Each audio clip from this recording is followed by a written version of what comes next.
What's up, everybody? Welcome back to topic 2 of the week here on Study Hall, here on UFSU University. Here on, my name's Cameron Cardwell. I'm Tyler. And I'm Travis. Confidence, that's all I like, baby. What Study Hall is for the unenrolled. We take a bunch of your guys' UFS topics and sort of some of our own, and we sit down and discuss them for your amusement, entertainment, and knowledge. Topic 2 of the week is going out to all my new guys, my new players. The way we're trying to structure the format now is like different topics for different people. And so I want to talk about the pros and cons of switching up characters when you're brand new, as opposed to taking one character, learning that character, and learning everything about that character. Try all symbols and just really get the mechanics of a singular character down. And I think this is... I picked the best podcast to have Tyler Clark on. Yeah. Because Tyler Clark was the Goro master. Yeah. Not the cool Goro that we have now, but the even cooler Goro that we had back in King of Fighters. Right. Yeah. So, Tyler, pros and cons. Give it to me. You can give... What I don't want this to be is I don't want you to tell them what to do. That's not what I want. You can suggest things, give pros and cons, and then let the new kids make up their mind. Yeah. Huh? How about that? Our job as teachers is to have them make decisions. So, I'm gonna drink some milk. what it does whenever you stick to one character, I think a cool thing about it is that whenever like a new set comes out, Yeah. And your character is still going to be legal for a while, you immediately have things that you just look out for. It's what did I get for this? Yes. What did I get? What did I get? What am I going to put in my deck now to make it better? Like what cool things can I now do? Because you understand how the character is supposed to work and how you like playing them. So it makes it a lot easier for you to make these little changes that you need to. Yeah, totally. Um, You want to jump in, Trev? So pros and cons. Give me some pros.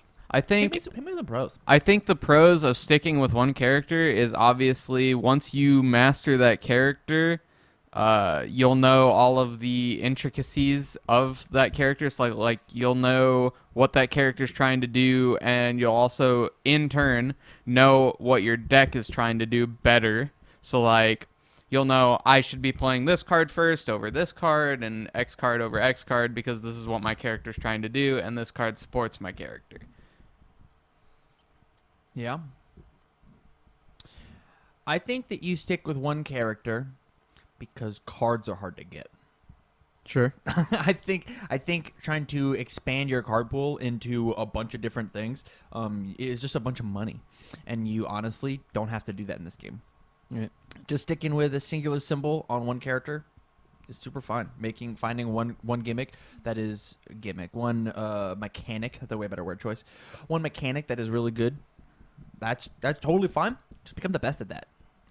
If you want to play Earth Sophidia, slap a bunch of throws on that character, and you're gonna do fine. Hey, when I block your thing, you're gonna commit one, and when you block my throw, so you don't die, you'll commit one, and after it deals less than percent damage, we'll commit another one. Like find a fun mechanic that you like doing, or have a veteran come in and help you and be like, hey, you want to draw cards? Well, you should play the all symbol. Hey, you want to make sure that do you not like failing cards? Play Cassie Cage. She draws, she gets stats, she confirms her checks. Easy peasy. Yep. Like, there's a character for everybody, and so finding a character and just becoming the best, becoming a pro at that singular character, it can certainly help you out. What are some cons to sticking with one guy? I think if you only stick with one guy, you might improve at a slower rate than if you are trying different things with different characters. What do you mean? So, I have never truly played a 7-hander. No? No, and I've only played, and that was because for the longest time I only played Goro. And I liked that little bit of defense, and I didn't like blocking a lot. He's a big beefy boy. He's a big beefy boy. So, give me a brief history. Like, what 700s have you played? Like, ever? Like, even in just testing? I can't really think of any. I want to say Yamada Man. I might have played him at one time for a little you bit. tested him at some point because I What is it remember like you the bringing him to seven-hander locals master? once. Maybe. What if you're like the best seven-handed player that's ever I touched learned the game? I learned how to block at the Omaha PTC that one year, Yeah. so maybe I can do it now. I wonder who gave him that suggestion. I wonder who it was. Maybe someone at the table. What handsome boy was just like, hey Tyler, quit getting punched in the face so much. But yeah, if You you won that thing. You won the whole did. thing. Do you know that? wasn't because of luck or anything, it's all Yeah. skill. Now hold on. Candidate Goro's broken. It is. Candidate Goro's disgusting. Yeah. Yeah. It's real good. Yeah. It's real good. Yeah.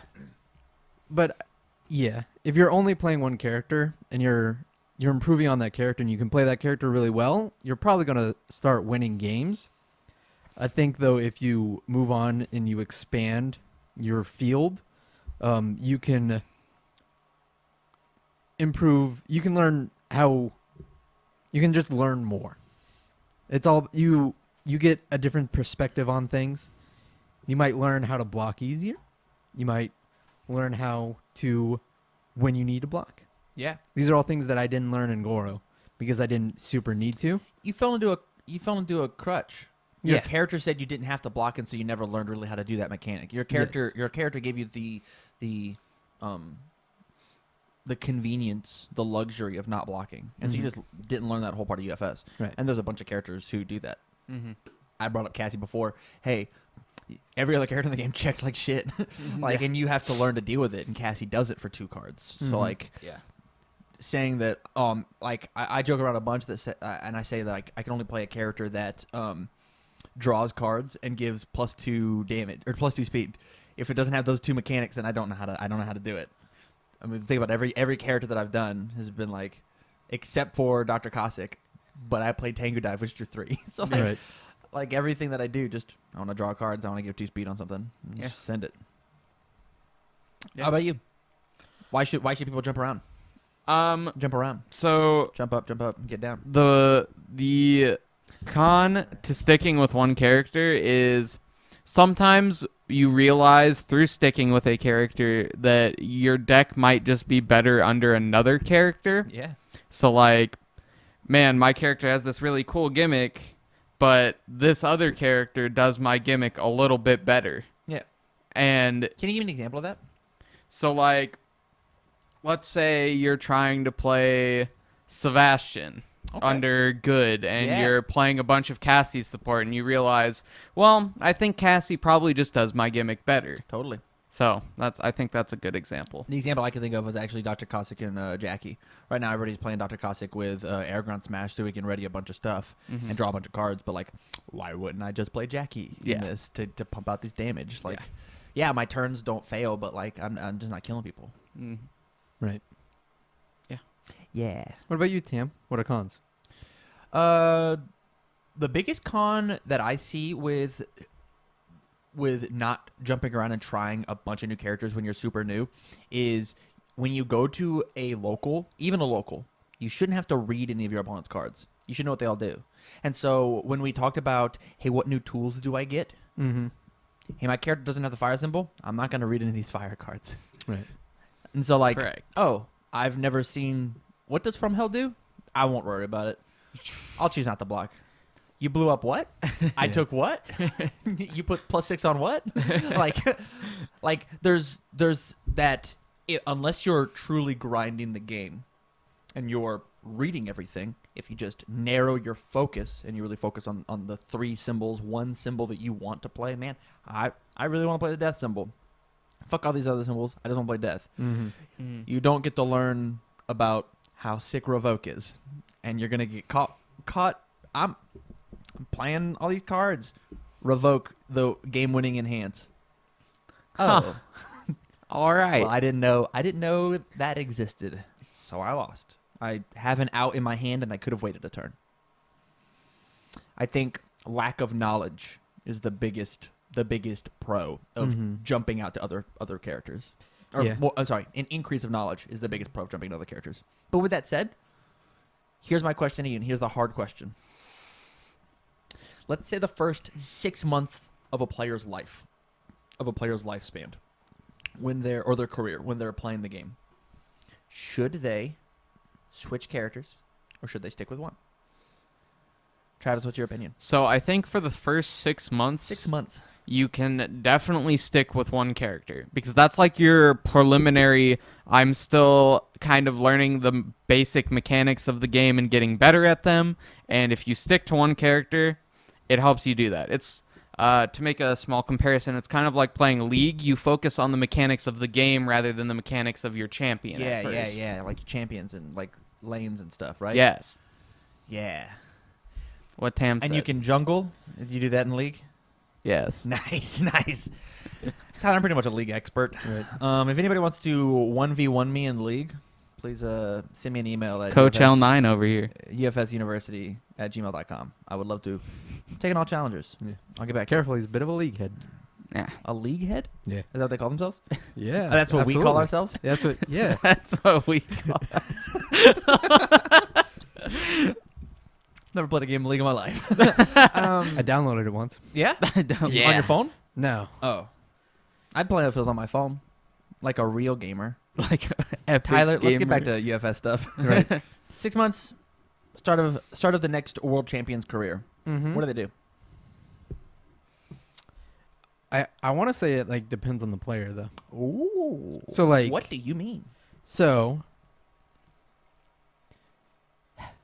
me, Tyler, I wasn't very Me, good Tam. at me. I wasn't super good at the game. I didn't understand why cards did stuff, how to like truly play the game. So sticking with one character helped me out a lot because I got to learn how this one duct worked really well. Yeah. Although that did stagnate after a while. Mm-hmm. But like Barrett, Our rookie of the current reigning current national champion, national champion. rookie of the year, he could pick up he understood very quickly how this game worked and how to get better at it. Yeah. And then within a year, he won nationals for it. Totally. It's like he, within the first 2 weeks, could switch around characters, do a bunch of other stuff. Here's how I feel. Yeah. Me, Tam. I think in the first 6 months, you should stick with a singular deck. Play one whole season, within like the first month, have someone veteran in your play group, online personality, yo it up, help you decide like what you want to do with the game. And then, when you're playing at locals, after we're done with everything, I want you to give somebody your deck and you take their deck and then play yourself. And so, oh, you're playing Jackie? Well, I've been playing Morrigan under Life. Will you play my deck and I play your deck? Can I do that? I would love to see how you pilot that deck. And then I'm gonna read my cards. Like I kind of know what they do because we just played in the rounds. Mm-hmm. But like, hey, what play mistakes am I doing? What are you doing that I'm not? And just really focus on like both sides of the board. You get how their deck totally works now. Right. Like you get it. Mm-hmm. So let's swap. That's a Let's see really what's good up. idea. Yeah. You're still going to be playing all of your locals. You're still going to be playing your singular PTC that you or the 6 PTCs that you go to in that first 6 months. The 12 PTCs because we're traveling all over the country because we're going to be the next world champion. Coming for your belt, Tim. Switch decks and see what you can find out. Mm-hmm. Mm-hmm. Neat. And then sometimes take your whole deck and just swap a character out. Yeah. Increase the Try it. hand size by 1, Yeah. decrease the hand size by 1, and just see what happens. Try out Definitely- a few different mechanics. Learn and then play around. So, how do you feel about people like demanding new players? This could be like its own separate topic, but like demanding new players to play one of the 4 turbo decks we have, right? We've got 4 turbo decks that matter: Sub-Zero, Scorpion, Vicious Vicious and Spike. Yeah. We do have Ryu and Chun-Li, but they are not relevant in the current meta. Yeah. Do you feel like they should stick to one of those 4 characters for the first 6 months? Man, 2 exasperated sighs right at the same time. No, I don't.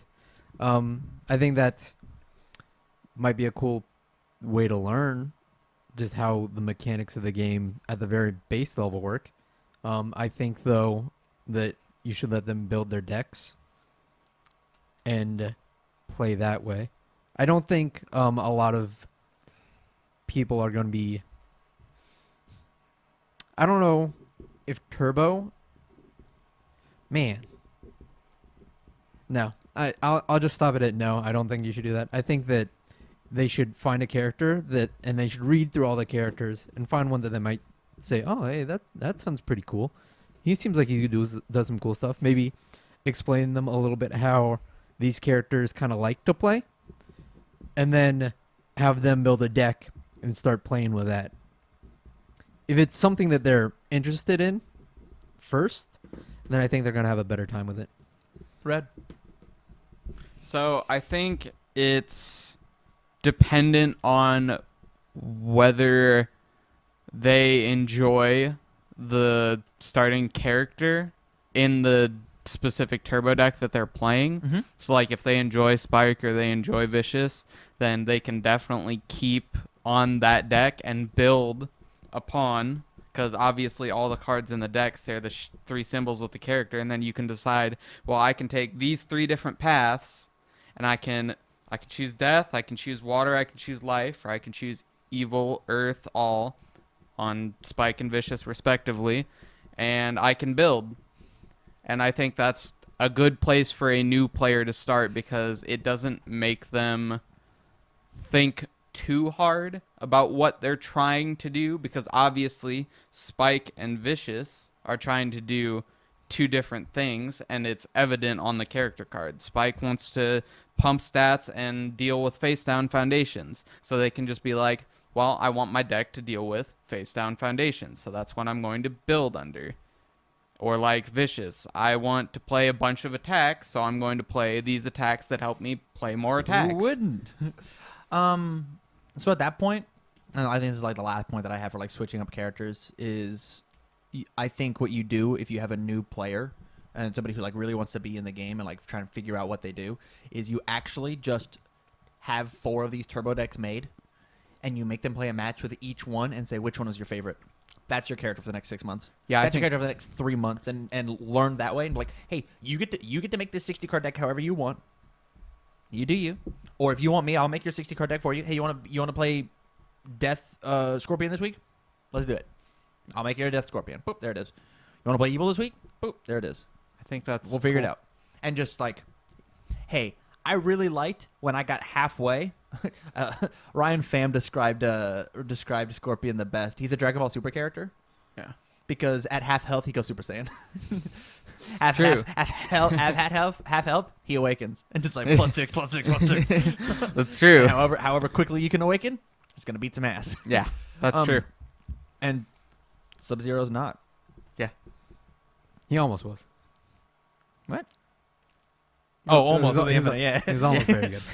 Hey, man, I awakened and was like, whatever. So with that, we're going to go ahead and bring the topic to you. Do you think new players should switch? I want to hear from the Keenan Meadows and the Dave Wagners. I want to hear, tag the pros in this video, and let's get their opinion on it in the comments down below. Yeah, that would be cool. I demand that all of my new players tag one veteran player. Phil Birch, if you want to win this Rockford guile treatment thing, be a man of the community. Be one of the people's champs. Leave a comment down below for all the new kids. So with that, topic 3.